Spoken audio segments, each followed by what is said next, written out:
Tidak hanya mobil yang macet di jalanan, lalu lintas kapal nelayan di dermaga Kali Asin Muara Angke, Jakarta Utara juga bisa macet. Ribuan kapal parkir berjejal penuh sesak akibat dermaga kelebihan kapasitas. Berikut laporan Salam Rahmat.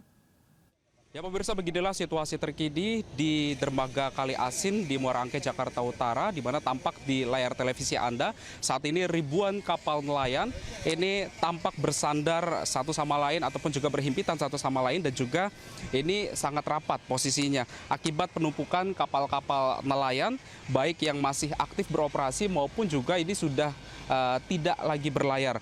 Mulai dari kapal kecil hingga berukuran besar ini ada di dermaga Kali Asin. Memang kondisi ini sudah berlangsung sejak Oktober 2025 lalu hingga saat ini pun belum juga menunjukkan adanya tanda-tanda akan dilakukan penataan kembali dari kapal-kapal yang ada di Kali Asin Muara Angke, Jakarta Utara ini. Dan memang kalau kita perhatikan secara seksama juga artinya untuk ekonomi masyarakat nelayan yang pesisir di Muara Angke ini terhenti sejak bulan Oktober lalu, sehingga ini perputaran roda ekonomi juga menjadi sangat terganggu. Bahkan ini juga disampaikan oleh sejumlah masyarakat maupun juga warga sekitar yang ada di sini, ini mengalami kerugian hingga ratusan juta rupiah akibat tidak melaut selama beberapa waktu. Kondisi ini dipicu oleh berbagai aspek, mulai dari kondisi dari cuaca yang buruk yang terjadi selama beberapa waktu belakangan, kemudian juga dari perizinan surat-surat yang juga hingga saat ini juga belum diterbitkan, sehingga nelayan ini tidak bisa kembali melaut, dan juga terkait dengan akses penataan jalan lalu lintas kapal dari pihak terkait yang juga ini juga tidak dilakukan, sehingga untuk akses keluar maupun juga untuk akses masuk dari kapal-kapal di sini ini menjadi terganggu, sehingga kapal-kapal juga yang sekiranya ini akan melaut mau tidak mau harus secara bergantian dengan kapal-kapal lainnya untuk bisa keluar ataupun juga untuk akses masuknya sendiri. Dari Jakarta, Salam Pulungan Laksana, Eri Nugraha, iNews melaporkan. Ya pemirsa, 2 pekan lebih dilanda banjir, warga Karawang, Jawa Barat belum bisa kembali ke rumah karena ketinggian air mencapai 2 meter. Meluapnya Sungai Citarum dan Cibeet membuat rumah terendam hingga 2 meter.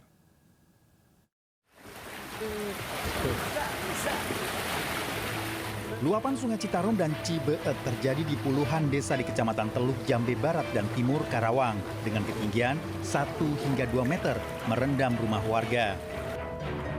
Warga masih harus mengungsi bahkan bertambah dan belum bisa kembali ke rumah. Hujan deras yang mengguyur selama 2 hari sehingga memperparah luapan Sungai Citarum dan Sungai Cibeet. Sementara ketinggian air di jalan raya mencapai 70 cm. Pak, keras. Ini banjir yang 2 pekan ini udah 3 kali berarti ya? Ini 3 kali ya? 3 kali. Banjir melumpuhkan aktivitas dan perekonomian warga, memutus akses jalan, menyebabkan padamnya aliran listrik di beberapa lokasi. Dari Karawang, Jawa Barat, Rudi Setiawan, iNews melaporkan. Mobil Porsche Cayenne berplat nomor Dinas Kementerian Pertahanan ternyata bodong yang ditemukan di area Bandara Halim Perdana Kusuma, Jakarta Timur.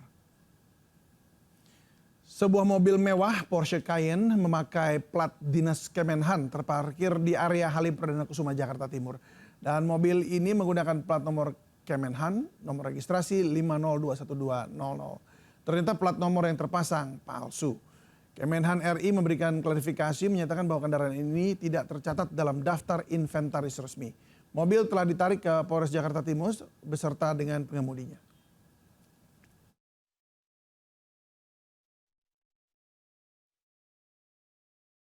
Katanya kawan, ternyata lawan. Seorang remaja membobol kamar kontrakan temannya di Cakung karena tergiur celengan berisi uang belasan juta rupiah. Padahal uang yang ditabung bertahun-tahun ini akan digunakan untuk biaya menikah korban.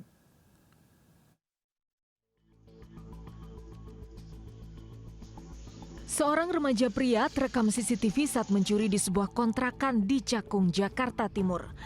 Pelaku beraksi saat korban meninggalkan kamar kosnya. Dengan membobol paksa kunci kontrakan, pelaku leluasa beraksi menggasak celengan ayam berisi uang puluhan juta rupiah. Kasus pencurian ini dilaporkan ke polisi dan tak berapa lama pelaku ditangkap di sebuah lapangan di kawasan Cakung. Namun alangkah terkejutnya korban karena pelaku ternyata temannya sendiri. Kepada polisi, pelaku mengaku tergiur mengetahui korban memiliki celengan ayam yang berisi uang belasan juta rupiah. Uang tersebut ditabung bertahun-tahun untuk biaya pernikahan. Namun naas, hasil kerja keras korban raib digasak temannya sendiri. Pelaku dijerat pasal pencurian dan pemberatan dan kini terancam penjara hingga 7 tahun. Dari Jakarta, Helmi Sejangbati, iNews melaporkan. Satuan Polisi Lalu Lintas Polres Metro Tangerang Kota mulai menutup akses jalan di Tangerang ya, yang dijadikan sebagai lokasi syuting film Lisa Blackpink. Warga pun mulai mendatangi lokasi syuting.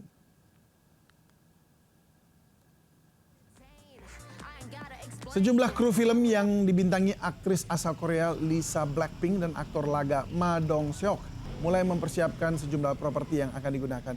Polisi pun mulai melakukan rekayasa lalu lintas di sekitar lokasi syuting dengan menutup seluruh akses jalan menuju pintu air 10 dan mengarahkan pengguna jalan melewati Loping Sanggego menuju jembatan pintu air 10. Warga pun mulai berdatangan ke lokasi syuting dan mereka ingin melihat langsung Lisa Blackpink. Biasanya mereka melihat idolanya dari layar televisi, kali ini mereka bisa melihat aktris kesayangannya dari jarak dekat.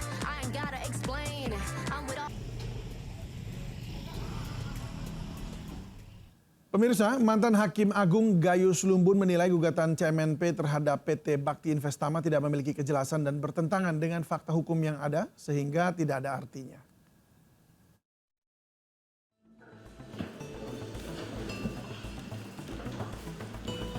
Sidang lanjutan perkara perdata antara PT CMNP dan PT MNC Asia Holding dengan mantan Hakim Agung Gayus Lumbun sebagai saksi ahli. Dalam keterangannya, Gayus menilai bahwa gugatan CMNP adalah gugatan yang absurd atau tidak jelas karena bertentangan dengan fakta sehingga tidak ada artinya. Gugatan ini saya bisa menyebut sebagai absurd.